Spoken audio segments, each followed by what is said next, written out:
साजिश की जड़ें चाहे जितनी गहरी हो, ना सच छिपता है और ना पर्दे के पीछे छिपा किरदार। दिल्ली ब्लास्ट की साजिश के सफे रोज खुल रहे हैं, रोज नए नए खुलासे हो रहे हैं। नमस्कार, मेरा नाम है शुभांकर मिश्रा और नए वक्त पर नई कचहरी के इस स्पेशल एडिशन में आज आपका स्वागत है। दिल्ली ब्लास्ट पर आज एक बहुत बड़ा खुलासा हुआ है। आज एक 80 सेकंड का वीडियो सामने आया। वीडियो उसी डॉक्टर उमर का है जिसने सुसाइड बॉम्बर बनकर दिल्ली में धमाका किया। उमर का आका कौन था? कचहरी में जिहादी डॉक्टरों की आतंकी साजिशों की आज सर्जरी करने वाले।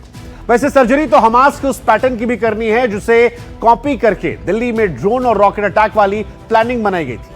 अगर प्लानिंग वक्त पर डिकोड ना होती तो दिल्ली कैसे 30 किलोमीटर तक दहल जाती। ग्राउंड जीरो से आई एक्सक्लूसिव रिपोर्ट जो है वो आज कचहरी में रखेंगे। इसके अलावा पढ़े लिखे डॉक्टर क्या एक मामूली मौलवी कहने पर जिहादी बने थे? क्या वाकई में ये पढ़े लिखे डॉक्टर थे जो आतंकी थे या आतंकी थे जो डॉक्टर बन गए? वो मौलवी कौन था जिसने डॉक्टर के दिमाग में जिहाद का बारूद भरा? आज कचहरी में जिहाद के हेडमास्टर को भी पेश करेंगे। साथ ही ड्रोन, रॉकेट, जूता बम, सुसाइड बॉम्बर, दिल्ली धमाकों की इन्वेस्टिगेशन में वो जो सारे कोड आए हैं आज उनको भी डिकोड करेंगे। मैडम सर्जन और उनकी जिहादी ब्रिगेड के वो कौन कौन से हथियार थे, कौन कौन से सीक्रेट थे जिन्हें डिकोड करने में एजेंसियों को खूब पसीना बहाना पड़ा। कचहरी में टेरर के व्हाइट कॉलर मॉड्यूल के किलर वेपन की पेशी कराएंगे। लेकिन सबसे पहले उस आतंकी डॉक्टर का वो बयान सुनाएंगे जिसे सुनकर आपका दिमाग खराब हो जाएगा। ये समझेंगे, आप सोचेंगे भाई साहब वाकई में ये सोच है? इतनी किताब पढ़ने के बाद भी ये सोच है कि अल्लाह मियां को मजा आएगा जब कोई आदमी बम फोड़ के उड़ जाएगा? ये कौन लोग हैं, कहां से आते हैं? ये सवाल आपके मन में आएगा। और इसीलिए आज की पेशी, आज की कचहरी बड़ी खास है क्योंकि दिल्ली में आतंकी हमले को लेकर 8 दिन हो गए। आपको याद होगा हफ्ते भर पहले हमने लाल किले में ब्लास्ट वाली जगह पर जाकर आपको पल पल की अपडेट दी थी। ये दिखाया था कि कैसे 300 मीटर की दूरी पर लोगों की उंगलियां, लोगों के गुर्दे, लोगों के अवशेष जो थे वो पड़े हुए थे। तब से लेकर अब तक जांच एजेंसियों ने कई लोगों को गिरफ्तार किया। आतंक के पाकिस्तान कनेक्शन का खुलासा हुआ और अब इस हमले के बाद कई जगह सुरक्षा बढ़ाई गई। ये पता चला है कि माता वैष्णो देवी की यात्रा वाले रूट पर एडिशनल सिक्योरिटी फोर्स डिप्लॉय की गई है। वहीं दूसरी तरफ पुलिस ने 175 ऐसे लोगों के खिलाफ केस दर्ज किया है जिन्होंने कहने के बावजूद पुलिस वेरिफिकेशन नहीं कराई। तीसरा अपडेट यह भी है कि कश्मीर में लगातार छापेमारी चल रही है। पता यह भी चला है कि डॉक्टरों के लॉकर्स की जांच हो रही है क्योंकि आपको याद होगा कुछ दिन पहले ऐसे ही डॉक्टर के लॉकर से 147 बरामद हुई थी, AK-47। और आज जो सबसे बड़ा खुलासा हुआ है वो इस बात का हुआ है कि दिल्ली आतंकी हमले में कार ब्लास्ट अंजाम देने वाले आतंकी डॉक्टर उमर के मोबाइल का डेटा रिट्रीव हो गया। इसमें जांच एजेंसियों को एक वीडियो हाथ लगा। यह वीडियो सच कहे तो सुसाइड नोट नहीं है।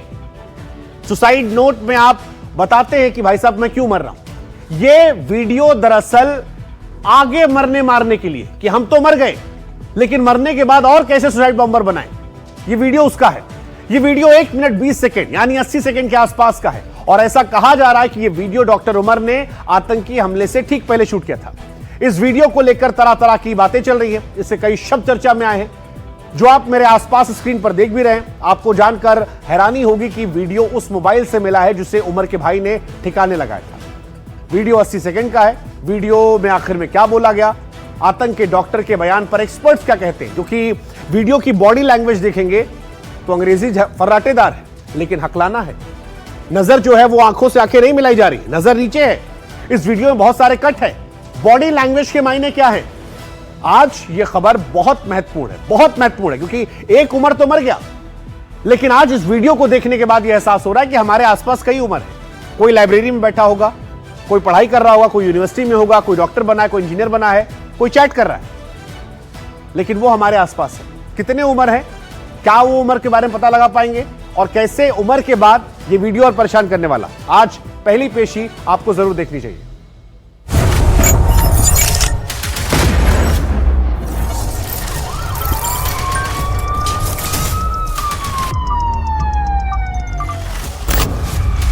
एक आतंकी डॉक्टर जिसने दिल्ली को दहलाने की साजिश रची, वो फिदाई जिसने कार में ब्लास्ट को अंजाम दिया, उस डॉक्टर उमर की जिहादी सोच को डिकोड करने वाला वीडियो आपके सामने। वीडियो में एक तरफ सहन में धमाके का ब्लूप्रिंट था, जिहादी सोच, और दूसरी तरफ आतंकी डॉक्टर उमर के बयान के कीवर्ड्स आत्मघाती, शहादत, इस्लाम और सिचुएशन, सब कुछ मौजूद है। When a person presumes that he is going for sure die at a particular place. 80 second का ये वीडियो 10 नवंबर वाले धमाके से ठीक पहले का बताया जा रहा है, लेकिन इसी वीडियो को पूरा सुनाएं उससे पहले जरा रुकते हैं, ठहरते हैं और एक बार फिर इस पूरे वीडियो को फ्रेम बाय फ्रेम देखते हैं, क्योंकि इससे आतंकी डॉक्टर की बॉडी लैंग्वेज डिकोड होगी। करीब 10 बाई 12 का कमरा, वीडियो फ्रेम में एक लोहे की अलमारी, हैंगर पर काले रंग की शर्ट, मोबाइल में वीडियो शूट होना शुरू हुआ। एक पल के लिए भी उमर ने कैमरे की तरफ नहीं देखा, कभी आंखों को ऊपर की तरफ तो कभी नीचे की तरफ झुकाता रहा। ऐसा लगा मन में से कोई स्क्रिप्ट पढ़कर बोल रहा है। इसका मतलब डॉक्टर उमर आत्मघाती हमले को शहादत का कदम बता रहा था। वो तय कर चुका था कि उसे शहादत देनी है, फिदायीन हमला करना है। बहरहाल आतंकवादियों का ये कोई पहला वीडियो नहीं, लेकिन चूंकि दिल्ली ब्लास्ट की जांच हो रही है, उस कड़ी में ये अहम सबूत है। हो सकता है इसका कोई आगे का हिस्सा भी हो, इसे लेकर बाकी डिटेल्स भी समझेंगे, लेकिन पहले इन तस्वीरों को भी देख लीजिए। ये उन दहशतगर्दों के चेहरे हैं जिन्हें पूरी दुनिया में मोस्ट वांटेड का खिताब मिला था। अमेरिका को दहलाने वाला अल-कायदा का उसामा हो, या फिर अल जवाहिर, या फिर खुद को आईसिस का खलीफा कहने वाला Abu Bakr al Baghdadi. Osama bin Laden civil engineer था, अल जवाहिरी उसका डॉक्टर, बगदादी रिसर्च स्कॉलर था, लेकिन जिहाद के नाम पर दहशत का रास्ता चुना था। तो क्या उमर भी इसी लाइन पर आगे बढ़ चुका था? क्या उमर अपने वीडियो से सैकड़ों सुसाइड बॉम्बर्स पैदा करना चाहता था? क्या जिहाद के नाम पर आतंक की नर्सरी तैयार करना मकसद था? फिदायीन हमले को इस्लाम से जोड़कर ब्रेन वॉश कर रहा था? इन सवालों को लेकर एनडीटीवी की टीम ने देश के टॉप 4 मनोवैज्ञानिकों से बात की। सबसे पहले हमारी संवाददाता तेजश्री ने नम्रता ओहरी से बात की। उन्होंने इस वीडियो को लेकर क्या कुछ कहा, क्या कुछ बताया, सुनिए। चेहरे का एक्सप्रेशन देखिए, चेहरे का एक्सप्रेशन ऐसा है जैसे नर्वस है, किसी बात को लग रहा है कि वो नर्वस है, बार बार कुर्सी पे हिल रहा है, लग रहा है कि वो रेस्टलेस भी है, नर्वस भी है, रेस्टलेस भी है। और इस वजह से इसने उस बात को आगे बढ़ने के बजाय ये अपनी उस तकलीफ को, परेशानी जो इसको लग रहा है कि मैं गलत करने वाला हूँ, उसको वेंटिलेट करना चाहता था, उसको बताना चाहता था, परंतु इसने फिर उस अपने आप को रोका और अपने आप को होल्ड किया। और शब्दों का चयन करने में इसने बहुत कोशिश की है कि मैं कोई शब्द ऐसी चीज ना बता दूं जिससे कि मैं अपने प्लान को ही डिस्क्लोज कर दूं। लेकिन बात तो इससे आगे की भी है, क्योंकि जांच एजेंसियां अभी वीडियो को लेकर कई डिटेल्स इकट्ठा कर रही हैं। मसलन वीडियो कब रिकॉर्ड किया गया, क्या उमर किसी से बात कर रहा था या जिहादी लेक्चर दे रहा था, ये भी खंगाला जा रहा है। लेकिन इतना जरूर है कि वीडियो अल-फलाह यूनिवर्सिटी में बना दिखता है। उमर और मुजम्मिल बिल्डिंग नंबर 17 में रहते थे। वीडियो के आखिर में उमर कैमरे को खिड़की की तरफ मूव करता है, जिससे पता लगता है कि कमरा ऊपरी मंजिल पर है। कहा जा रहा है कि यह वीडियो मुजम्मिल और डॉक्टर शाहीन की गिरफ्तारी से पहले का है। लेकिन सवाल तो यह है कि क्या इस वीडियो में सुसाइड बॉम्बर्स को मैसेज दिया जा रहा था? क्या सुसाइड बॉम्बर्स बनने के लिए उकसाया जा रहा था? ये देखिए, प्लीज अंडरस्टैंड, जब एक आदमी साइकोपैथ या कोल्ड ब्लडेड क्रिमिनल बन जाता है तो उसकी एग्जैक्टली बॉडी लैंग्वेज ये होती है। उसकी आप आवाज, टोनैलिटी के अंदर आप चेंजेस नहीं देखेंगे। उसके जो फेशियल एक्सप्रेशंस है वो आप उसमें बहुत सारी चीजें नहीं देखेंगे। और आप देखेंगे जो उसका रेट ऑफ स्पीच है और उसके वर्ड्स के अंदर इमोशंस नहीं होंगे। जैसे मैंने कहा, आप लोग को ये छोटा वीडियो अभी तो मिला है, वो इसलिए मिला है, अगर इसका आई एम श्योर इसके बाद अगर पुलिस को मिलेगा, इसका एक बड़ा वीडियो होगा जो शायद 4, 5, 6 मिनट का हो, उसके अंदर आप इसकी फ्लुएंसी देखिएगा, सब कुछ देखिएगा, वो अलग लेवल की होगी। क्योंकि अभी जो इसकी आई मूवमेंट है, जैसे नीचे देख रहा है, ऊपर राइट आई ऊपर जा रही है, फिर लेफ्ट जा रही है, ये नाक को ऐसे कर रहा है, ये बेसिकली अभी चीजें सोच रहा है और कि मैंने कैमरा में क्या बोलनी है। इसलिए आप देखेंगे बीच में से कोई खिड़की की तरफ भी कैमरा किया था, इसलिए छोटा। अब ऐसे आदमी के लिए ये वाली चीज बोलना कोई बहुत बड़ी बात नहीं है। देखिए, कोल्ड ब्लडेड जब आदमी हो जाता है उसमें कोई रिग्रेट नहीं होता, उसमें कोई फीलिंग ऑफ गिल्ट नहीं होती, क्योंकि उसके लिए जो एक दिमाग में एक पर्पस बन गया है। इस आदमी का पर्पस क्या था? मैंने ब्लास्ट करना है, तो यही इसकी मुहिम थी। तो इसने अब ये जाते जाते इसने कहा कि भाई अब तो मैं पकड़ा जाऊंगा, तो why not I start with myself. जिन डॉक्टरों की बात आप सुन रहे हैं वो सालों साल का तजुर्बा रखते हैं, लेकिन जिस वीडियो को लेकर पूरे देश की एजेंसियां अलर्ट हैं, उसे लेकर भी कई और चौंकाने वाली बातें सामने आई हैं। कहा यह भी गया कि ब्लास्ट से एक हफ्ते पहले डॉक्टर उमर पुलवामा में अपने घर गया था। उमर के पास 2 फोन थे, जिनमें से एक अपने भाई को दिया, और जब डॉक्टर मुजम्मिल, डॉक्टर शाहीन और डॉक्टर अदील को गिरफ्तार किया गया तो उसका भाई घबरा गया और फोन पास के तालाब में फेंक दिया। जांच के दौरान सुरक्षा एजेंसियों ने पाया कि उमर के एक फोन की लोकेशन शोपियां और दूसरे की दिल्ली में थी। दोनों फोन बंद आ रहे थे। इससे शक हुआ और उन्होंने मामले की जांच शुरू कर दी। कड़ी पूछताछ के बाद उमर के भाई ने फोन की लोकेशन बताई और उसे तालाब से बरामद कर लिया गया। फोन बरामद हुआ, वीडियो मिला, लेकिन क्या ये बारूदी साजिश को लेकर कोई मॉकड्रिल थी? क्या 80 सेकंड से आगे भी कुछ खतरनाक बोला गया? मनोचिकित्सकों को क्या लगता है? डॉक्टर तो ये ज़रूर हैं, इन्होंने बहुत पढ़ाई की होगी डॉक्टर बनने के लिए, और ऐसा न्यूज़ में भी मैंने सुना कि इनके पास पेशेंट्स भी आते थे और ये उनका इलाज भी करते थे। बट किसी भी तरह की एजुकेशन हमें इमोशनली सेटल नहीं कर सकती। तो कहीं ना कहीं इनके अंदर कोई ऐसा डर या कोई इन्फीरियॉरिटी कॉम्प्लेक्स होगा, या ये बचपन में बहुत ज़्यादा हर्टफुल मेमोरीज से निकले होंगे, जहाँ उन्होंने अपनी लाइफ में ये डिसाइड कर लिया कि मैं कुछ तो बहुत बड़ा करूँगा, कि मुझे कभी भी नीचा देखना ना पड़े या मैं कभी भी अपने आप को कम महसूस ना करूं। क्योंकि अगर किसी को बचपन में ऐसा फील हो गया कि वो कम है किसी से या इंफीरियर है, तो उसको इतना बड़ा झटका लगा कि मैं कुछ तो बहुत बड़ा करके दिखाऊंगा जो कि इस दुनिया में आज तक किसी ने नहीं किया होगा। So he is satisfying his own needs, he is satisfying his own emotions. जैसे उमर जो है वो अपनी चीज़ को ठीक ठहराने के लिए वो ये कह रहा है कि आप लोग तो उसको सुसाइड बॉम्बिंग कह रहे हो, पर हम उसको शहादत का ऑपरेशन कह रहे हैं, मार्टीडम ऑपरेशन। वो हो सकता है कि आपके लिए सुसाइड बॉम्बिंग हो जी, पर हमारे लिए तो वो शहादत का ऑपरेशन है। तो एक तरह से उसको वो ठीक ठहराने की कोशिश कर रहा है। एक्सपर्ट्स की बात आपने सुनी। जांच एजेंसियां भी एक्सपर्ट्स की राय लेकर केस में आगे बढ़ रही हैं। लेकिन इतना जरूर है कि व्हाइट कॉलर का ये टेरर मॉड्यूल अभी कई परतों में उलझा है, तबाह हुआ है। जैसे जैसे पूछताछ हो रही है, वैसे वैसे नए खुलासे सामने आ रहे हैं। अब तो डॉक्टरों के लॉकर्स भी खंगाले जा रहे हैं, ताकि वहां से भी आतंकियों का कोड क्रैक किया जा सके।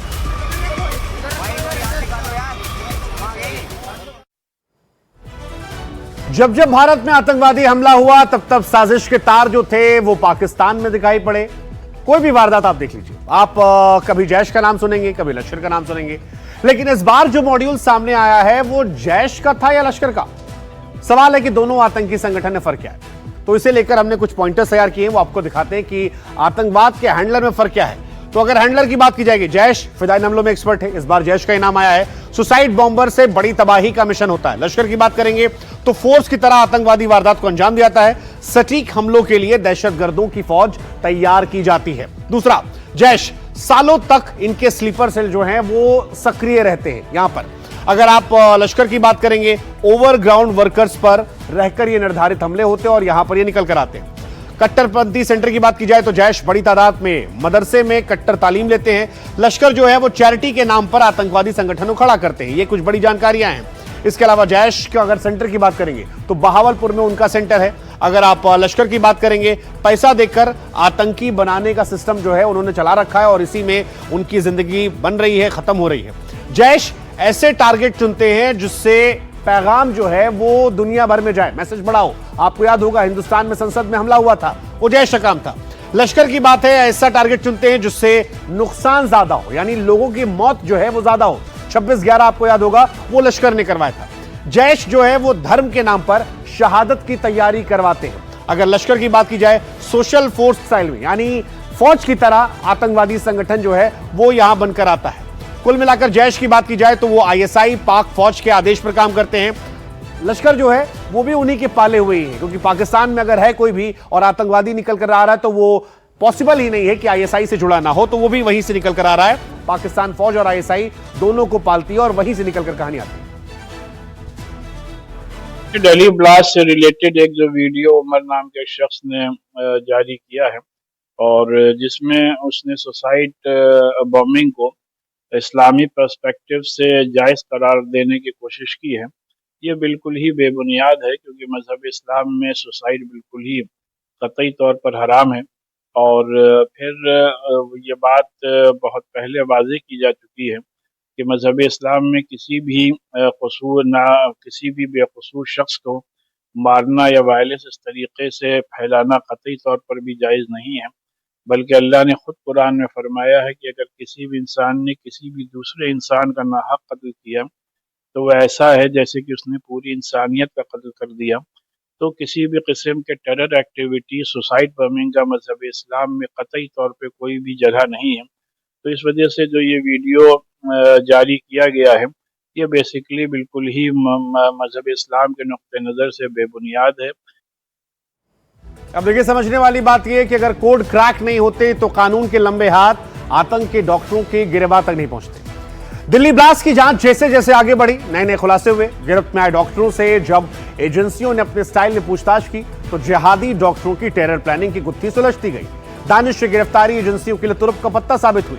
पता चला कि आतंक के डॉक्टर हमास के स्टाइल में अटैक की साजिश रच रहे थे। ड्रोन रॉकेट से दिल्ली को दहलाने की प्लानिंग थी। आतंक के डॉक्टर कैसे साजिश को अंजाम देते, हमास के पैटर्न पर अटैक वाली थ्योरी कितनी सही है, हमने इसका भी ग्राउंड टेस्ट किया। उस खतरे की पड़ताल की जिसका फन एजेंसियों ने कुचला है। ड्रोन और रॉकेट टेरर वाली सस्ती साइंस क्या है, अब कचहरी की अगली पेशी में आप देखिए।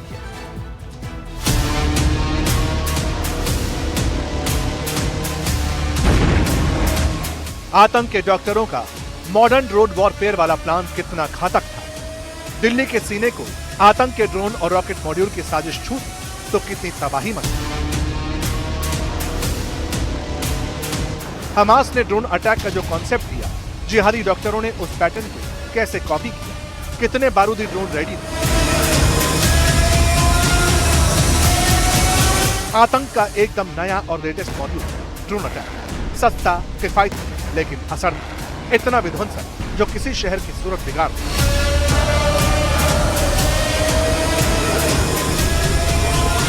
दिल्ली ब्लास्ट की साजिश का नया चैप्टर खुला तो आतंक के दो पैटर्न प्रकट हुए। आतंक के ड्रोन और रॉकेट मॉडिफाई करने वाला जासिर उर्फ दानिश जिहादी डॉक्टरों के लिए तबाही के जो कलपुर्जे जोड़ रहा था। जैसे ड्रोन रॉकेट दिल्ली को दहलाने के लिए रेडी हो रहे थे, अगर वो असेंबल हो जाते तो दिल्ली में कितने किलोमीटर तक एक साथ कई धमाके हो सकते थे। हमास के जिस रॉकेट अटैक पैटर्न को जिहादी डॉक्टरों ने कॉपी की, अगर वक्त रहते वो साजिश बेनकाब नहीं होती तो दिल्ली बारूद के ढेर पर कैसे आ जाती। एनडीटीवी ने उन्हीं सस्ते और छोटे रॉकेट्स और ड्रोन की मारक क्षमता का ग्राउंड टेस्ट। यहाँ पर एनडीटीवी की टीम जिस वक्त मौजूद है, आज हम आपको बताने वाले हैं कि वो ड्रोन्स किस तरह से दिखते हैं, वो रॉकेट किस तरह से दिखते हैं और हमास जैसे रॉकेट का इस्तेमाल क्यों करने वाले थे, क्या कुछ उनके पास सामान थे, औजार थे। इस वक्त टीवी स्क्रीन पर जो हम ये रॉकेट देख रहे हैं, ये सबसे पहले बताइए किस तरह से काम करता है। जी, ये जो रॉकेट आप देख रहे हैं खुद भी डिस्ट्रैक्ट हो जाता है कामकाजी की तरह, और उस एरिया को जो है काफ़ी भारी मात्रा में नुकसान पहुंचा सकता है। यहाँ पर पेलोड कहाँ पर लगता है पारस साहब, बता पाएं कि इस पूरे रॉकेट में पेलोड कहाँ लगाया जाता है? फ्रंट की तरफ जब आप देखेंगे तो जो फ्रंट साइड होती है किसी भी इस लॉइटरिंग म्यूनिशन की, वहाँ पे पेलोड को माउंट किया जाता है। ऑपरेशन सिंदूर के दौरान पाकिस्तान के ऐसे ही ड्रोन और रॉकेट को हिंद की सेना ने मिट्टी में मिलाया था। रशिया यूक्रेन बैटलफील्ड में पिछले 18 दिनों के दरमियान ऐसे 1200 से ज्यादा ड्रोन अटैक्स।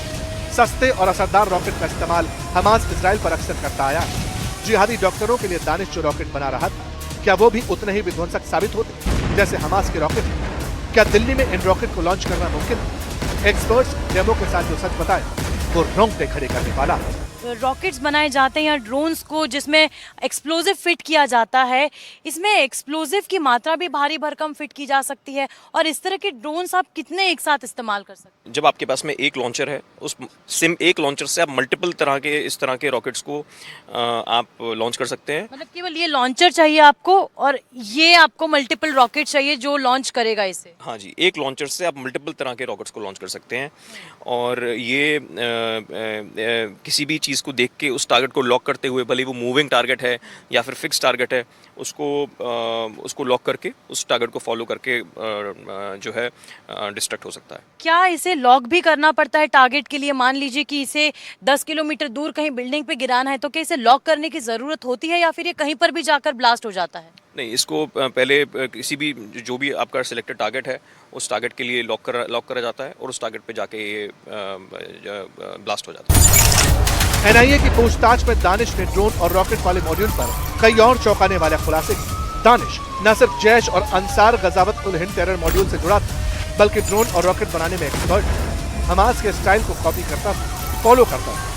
रशिया के खिलाफ यूक्रेन छोटे और सस्ते FPV ड्रोन का इस्तेमाल करता है। ये न सिर्फ बेहद तेज होते हैं बल्कि टारगेट पर सटीक निशाना भी लगाते हैं। यूक्रेन वॉर में इन्हें कामिकाज़े ड्रोन बनाकर इस्तेमाल किया जा रहा है, जो सीधे बंकर या टैंक के अंदर घुसकर हमला करते हैं। तो क्या जिहादी डॉक्टरों का सस्ता वाला ड्रोन मॉड्यूल दिल्ली को दहला सकता था? अगर हाँ, तो कितना नुकसान होता? कितने किलोमीटर तक धमाके करना मुमकिन था? इस तरह के ड्रोन्स का या इस तरह के हथियारों का इस्तेमाल क्यों किया जाता है आतंकवादी ग्रुप हमास द्वारा, या हम देख रहे हैं कि ये जैश से जुड़े हुए आतंकी थे, इन्होंने भी इसका इस्तेमाल करने की योजना बना रहे थे, क्यों? क्योंकि ये जो है देखिए बहुत ज़्यादा छोटे साइज़ के होते हैं, बहुत ज़्यादा तेज़ speed, almost 300-350 kilometre per hour की स्पीड तक उड़ सकते हैं। इनका जो डिटेक्शन का सिग्नेचर होता है वो बहुत छोटा होता है, तो इसको डिटेक्ट करना काफ़ी डिफ़िकल्ट रहता है। प्लस ये पोर्टेबल रहते हैं किसी भी नेचर में, तो आप कहीं भी इसको ईजिली जो है एक जगह से दूसरी जगह पे ले जा सकते हैं। यानी खतरा तो बड़ा था। सस्ती साजिश दिल्ली को महंगी पड़ सकती थी। 20 किलोमीटर तक ड्रोन और रॉकेट अटैक होते, खतरा बहुत बड़ा। ऐसे ड्रोन अटैक के खतरे को लेकर बुलेटिन ऑफ एटॉमिक साइंटिस्ट की रिपोर्ट तक दुनिया को आगाह कर चुकी है। रिपोर्ट बताती है आतंकी हमास के ड्रोन हमलों का कॉन्सेप्ट अपना रहे हैं। हमास की लो टेक हाई इंपैक्ट स्ट्रेटेजी को आतंकी गुट अपना रहे हैं। सबसे बड़ी चिंता यह है कि ड्रोन तकनीक अब सिर्फ सेनाओं के हाथ में नहीं, ये इतनी सस्ती और सुलभ हो चुकी है कि कोई भी आतंकी संगठन इसे आसानी से इस्तेमाल कर सकता है। अगर दिल्ली में डॉक्टर मॉड्यूल वाला ड्रोन अटैक होता तो सस्ते ड्रोन से कितना किलो विस्फोटक पेलोड किया जा सकता था? सवाल बनता था, हमने पूछा था। इस तरह के ड्रोन्स जो है पेलोड कैरिंग ड्रोन्स कहते हैं इनको। ये ऑलमोस्ट आप मानिए 10 किलोग्राम से लेके 20, 30 और 50 किलोग्राम्स तक की किसी भी पेलोड को कैरी कर सकते हैं और ड्रॉप कर सकते हैं। इनकी रेंज लगभग आप 10 किलोमीटर तक की होती है और एंड्योरेंस ऑलमोस्ट आधे घंटे से लेके 1 घंटे तक की एंड्योरेंस इनकी रहती है। और इस तरह के इक्विपमेंट को आप कोई भी चीज़ पे माउंट करके किसी भी लोकेशन पे ड्रॉप कर सकते हैं। दिल्ली ब्लास्ट और उससे जुड़ी साजिश का पैटर्न बताता है कि जैश जैसे आतंकी गुट हमास के नक्शे कदम पर चलकर सस्ते ड्रोन से बड़ी तबाही मचाने की फिराक में थे। हमास और यूक्रेन वॉर के जिस स्टाइल को जिहादी डॉक्टरों ने फॉलो किया, वो अगर अंजाम तक पहुंचता तो क्या हो सकता था? ये सवाल भी हमने एक्सपर्ट्स के सामने रखा। अगर अंजाम देना भी था तो जिस तरीके से यूक्रेन का ऑपरेशन था स्पाइडर्स वेब, उस तरीके से यस अंजाम दे सकते थे कि किसी ट्रक के अंदर लैस काफी ड्रोन्स को एक ही टाइम पे ऑटोनॉमस तरीके से लॉन्च करके हमारे एयरपोर्ट्स, रेलवे स्टेशन या फिर बहुत ही ज्यादा पॉपुलेटेड पब्लिक प्लेसेस या फिर जैसे कुंभ का मेला है तो अब जो होली पिलग्रिमेजेस हैं वो साइट्स को सिक्योर करना पड़ेगा। ड्रोन टेक्नोलॉजी को टेररिज्म में इस्तेमाल करना शायद काफ़ी हद तक क्रेडिट मिल सकता है कि उसने हमास ने काफ़ी हद तक इसको इस्तेमाल किया और बहुत ज़्यादा डैमेज भी किया। बट ड्रोन अपने आप में एक बहुत ही सस्ता ऑप्शन नहीं है। उससे सवाल आता है कि दिल्ली जैसी जगह में जो कि ड्रोन्स के लिए नो फ्लाइंग एरिया डिक्लेयर्ड है, उसके बावजूद क्या ये डॉक्टर्स जो ये फरीदाबाद वाले इन्वॉल्व हैं, क्या ये इस तरह का काम कर पाते या नहीं कर पाते? अब सवाल ये था कि जिहादी डॉक्टरों की प्लानिंग के सक्सेस होने के कितने चांस? क्या ड्रोन और रॉकेट अटैक दिल्ली में मुमकिन थे?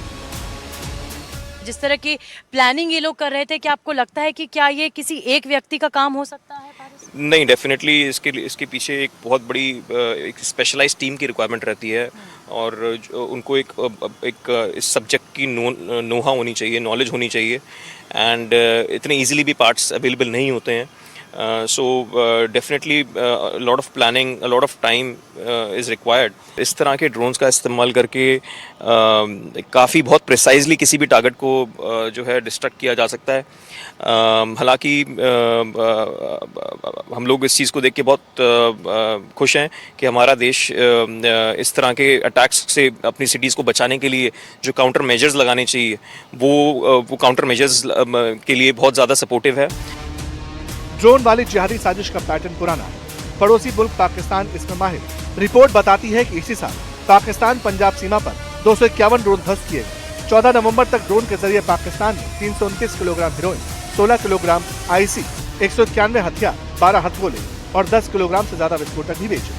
17 नवंबर को बीएसएफ ने फिरोजपुर के मुठियावाला गांव के पास 9 मिलीमीटर गोला बारूद के 50 राउंड बरामद किए, जिन्हें ड्रोन से भेजा गया था। आतंकी संगठन हो या फिर उनका आका पाकिस्तान, जिहादी डॉक्टर हो या उनके हैंडलर, ड्रोन वाली साजिश से देश को कैसे महफूज बनाया जा सकता है, एक्सपर्ट से सुनिए। इसके लिए एंटी ड्रोन सिस्टम्स इंस्टॉल करने पड़ेंगे, जैमर इंस्टॉल करने पड़ेंगे और सुरक्षा कवच के तौर पे एक डायरेक्ट एनर्जी वेपन जो कि लेजर बेस्ड वेपन्स को इंस्टॉल करना पड़ेगा ताकि इन्हें रोका जा सके। पाकिस्तान से काफी टर्की के बने हुए जो ड्रोन्स थे, एक कंपनी थी सोंगार, तो सोंगार कंपनी के काफी ड्रोन्स थे, पर देखिए इनमें बैटरी लगी रहती है, इनकी एक समय सीमा होती है कि ये आधे घंटे से 40 मिनट तक ही उड़ सकते हैं और इनकी जो रेंज है, जो दायरा है उड़ने का, वो ज्यादा से ज्यादा 10 से 15 किलोमीटर तक का हो सकता है। अगर उन्हें ज्यादा रेंज चाहिए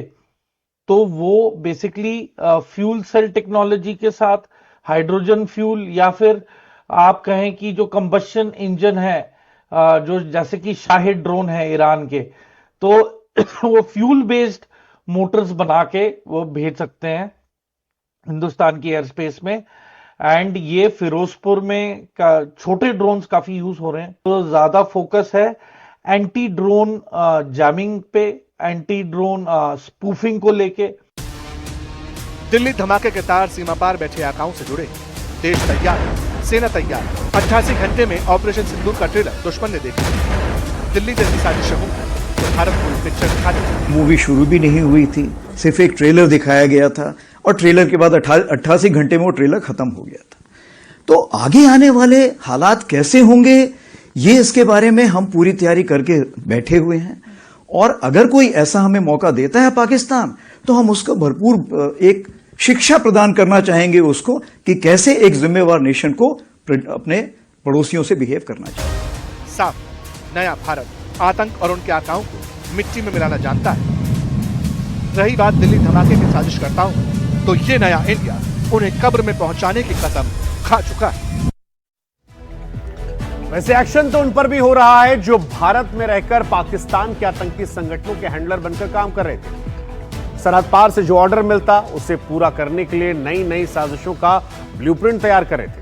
ऐसा ही एक शख्स है मौलवी इरफान अहमद। जांच के हर मोड़ पर एजेंसियों को मौलवी का पता मिल रहा है, इसलिए मौलवी और उसका रोल अब सवालों के घेरे में है। क्या मौलवी था जिसने डॉक्टरों को ब्रेन वॉश किया, उन्हें जिहाद की भट्टी में झोंका? क्या मौलवी का कनेक्शन सरहद पार जैश के आकाओं के साथ था? क्या मौलवी ने ही डॉक्टरों वाले पूरे मॉड्यूल को मुल्क से गद्दारी का पाठ सिखाया? दिल्ली बम धमाके में मौलवी इरफान अहमद का कनेक्शन क्यों जुड़ा? अब कचहरी में मौलवी और उस पर लगे संगीन इल्जामों को पेश करते हैं।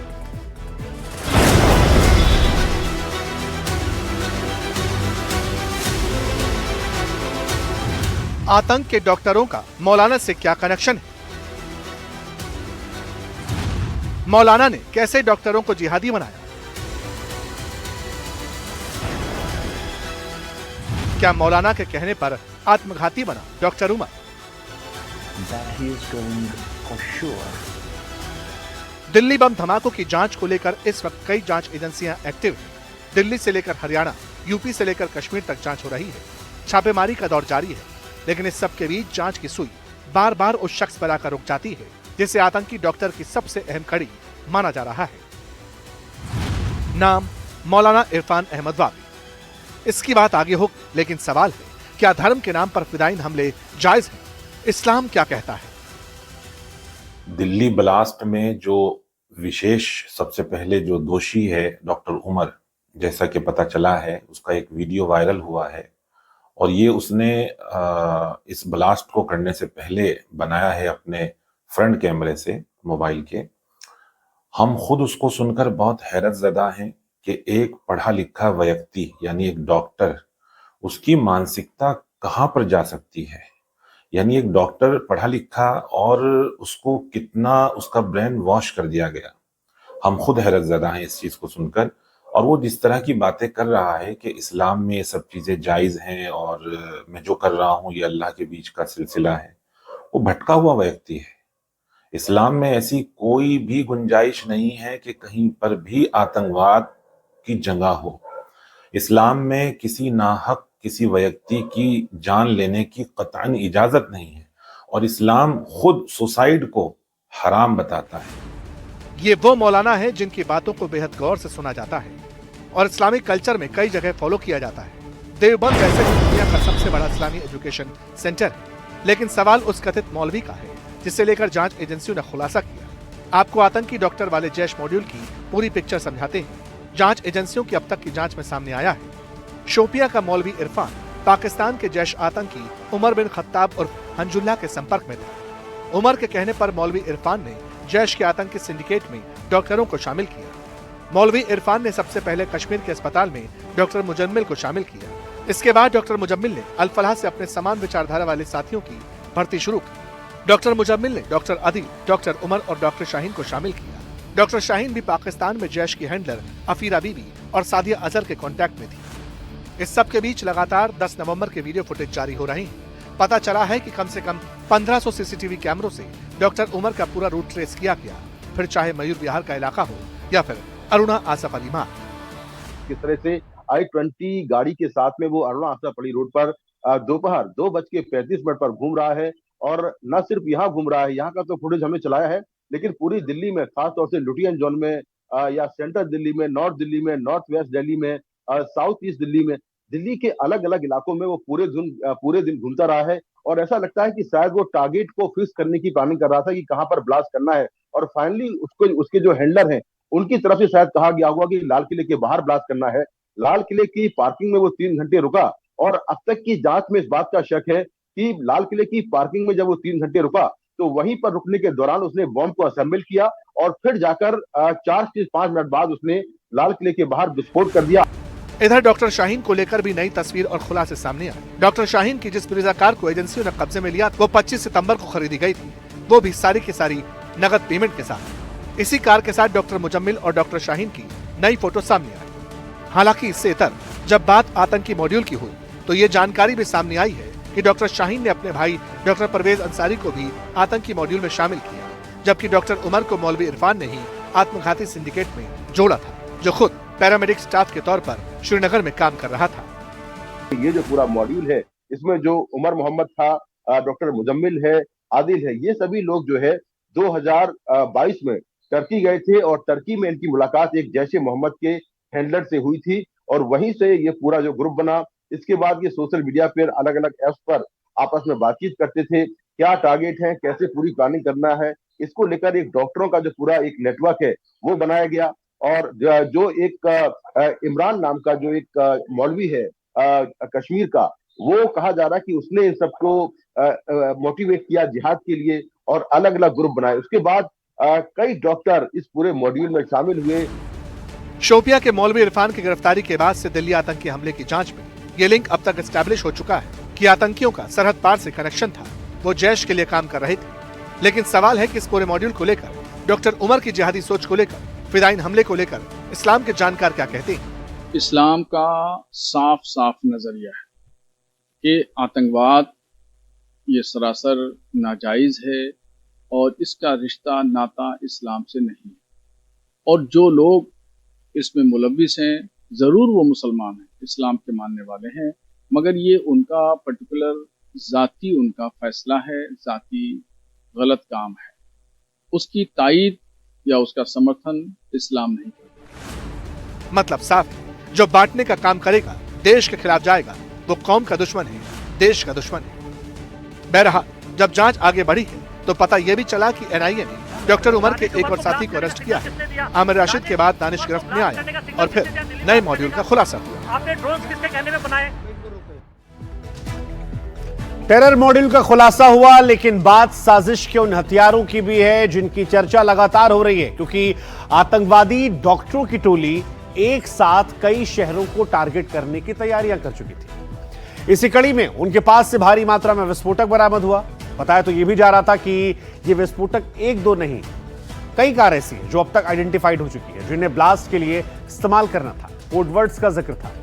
हम आपको एक बार फिर बता दें कि दिल्ली के लाल किले के पास 10 नवंबर को हुंडई I-20 कार से आत्मघाती हमला हुआ था। ऑफिशियल आंकड़े में 15 की मौत हुई थी, कई घायल हुए थे। इस हमले में अब तक जब कार्रवाई शुरू हुई तो 8 की गिरफ्तारी हुई। 6 डॉक्टर हैं। जांच एजेंसियां इस मॉड्यूल के बाकी सदस्यों और तकनीकी सपोर्ट नेटवर्क की पहचान में जुड़ी और उसी को लेकर अगली पेशी।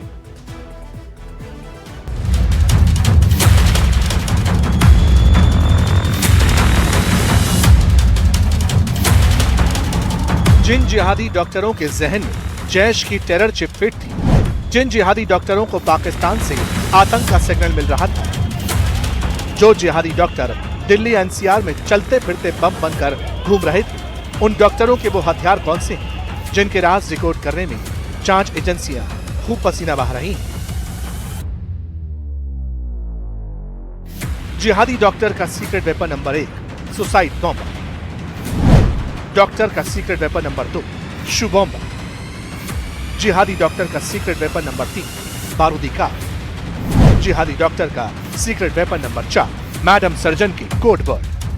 दिल्ली आतंकी हमले में साजिश की कड़ियां जैसे जैसे जुड़ने लगी, जिहादी डॉक्टरों के टेरर प्लान के पन्ने बेनकाब होने लगे। साजिश का पहला हथियार सुसाइड बॉम्बर था। जांच में जुटी एजेंसियों ने माना कि 10 नवंबर को दिल्ली ब्लास्ट में डॉक्टर उमर एक सुसाइड बॉम्बर था, यानी व्हाइट कॉलर मॉड्यूल का हर मोहरा, हर चेहरा सुसाइड बॉम्बर बनकर घूम रहा था। ड्रोन और रॉकेट वाले हथियारों के अलावा आतंक के डॉक्टरों का सबसे घातक हथियार था शू बॉम्बर, यानी एक ऐसा जूता जिसे मेटल और विस्फोट से लैस कर दिल्ली में धमाके की तैयारी थी। दिल्ली बॉम्ब ब्लास्ट में जिस कार का इस्तेमाल किया, उसकी ड्राइविंग सीट के नीचे एजेंसियों को शू बम मिला। जांच में जिहादी ब्रिगेड का एक और सीक्रेट वेपन सामने आया। इसके राज भी खुल, जिस कार से उमर ने दिल्ली ब्लास्ट को अंजाम दिया, उसमें TAT यानी मदर ऑफ शैतान के ट्रेसेस जूते से बरामद हुए। जैश के जिहादी डॉक्टरों का सबसे घातक हथियार था बारूदी कार। ऐसा माना जा रहा है कि डॉक्टर उमर और दानिश ड्रोन, रॉकेट और कार बम की हमास जैसी साजिश रच रहे थे। जब ड्रोन और रॉकेट की साजिश असफल हो गई तो बारूदी कार का इस्तेमाल किया गया, जिसमें अमोनियम नाइट्रेट और DATP जैसे खतरनाक विस्फोटक थे। आतंक के डॉक्टरों का सबसे पावरफुल वेपन था कोड वर्ड, वो कोड वर्ड जिनके जरिए वो पाकिस्तान में बैठे अपने हैंडलर से बात करते थे। जिहादी डॉक्टर्स आतंक की साजिश को अंजाम तक पहुंचाने के लिए जिन कोड वर्ड्स के इस्तेमाल करते, उनमें दावत, बिरयानी ऐसे शब्द शामिल थे। मैसेज से खुलासा हुआ, ये तक कहा गया था कि बिरयानी रेडी है, दावत के लिए तैयार हो जाए। कोड वर्ड में ये बातें आतंकियों के बीच हो रही थी, लेकिन आम लग रही ये बातचीत बड़ी साजिश का हिस्सा है। बिरयानी और दावत जैसे कोड वर्ड का इस्तेमाल हो रहा था। दिल्ली धमाके के ठीक पहले जो कोड वर्ड इस्तेमाल किए, उनमें बिरयानी रेडी है, दावत के लिए तैयार हो जाओ के अलावा madam X, madam Y, operation, medicine जैसी बातें शामिल थी। दावत के लिए तैयार हो जाओ का मतलब था यानी धमाका कर दो। जैसे जैसे जांच आगे बढ़ती चली गई, जिहादी डॉक्टरों के दिमाग में छिपी साजिश के राज बेपर्दा होते चले गए। खुलासा हुआ कि आतंक के डॉक्टरों के बीच टेलीग्राम पर चैट होती थी। डॉक्टर शाहीन को उसके साथ ही मैडम सर्जन कहकर बुलाते थे। साथ ही इन लोगों ने धमाके की पूरी साजिश कोडवर्ड में तय की थी। जांच में ये बात भी सामने आई कि उन्होंने कथित तौर पर विस्फोटक सामग्री के लिए बिरयानी शब्द का इस्तेमाल किया था और किसी खास घटना के लिए दावत शब्द का इस्तेमाल। विस्फोटक जमा करने के लिए इन लोगों ने जो मैसेज भेजे, उसमें लिखा था, ध्यान रहे मेडिसिन कम न पड़ जाए। जांच के दौरान डॉक्टर शाहीन के फोन में 2 संदिग्ध नंबर भी मिले, जो कि मैडम X और मैडम Z के नाम से सेव। दोनों से सबसे ज्यादा कॉल्स और मैसेज आते थे। बातचीत में मेडिसिन और ऑपरेशन जैसे शब्दों का इस्तेमाल हो रहा था। जांच एजेंसियां ज्यादातर कोड वर्ड्स को डिकोड कर चुकी हैं। मैडम X और मैडम Z की मिस्ट्री भी सुलझने के करीब है। साफ हो चुका है कि दिल्ली धमाके की साजिश में जैश के आका भी शामिल थे।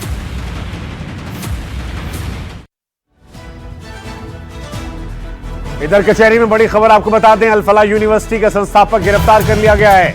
ईडी ने जावेद सिद्दीकी को गिरफ्तार किया है। मनी लॉन्ड्रिंग के मामले में गिरफ्तारी हुई। दिल्ली धमाके के बाद टेरर फंडिंग को लेकर जांच हुई।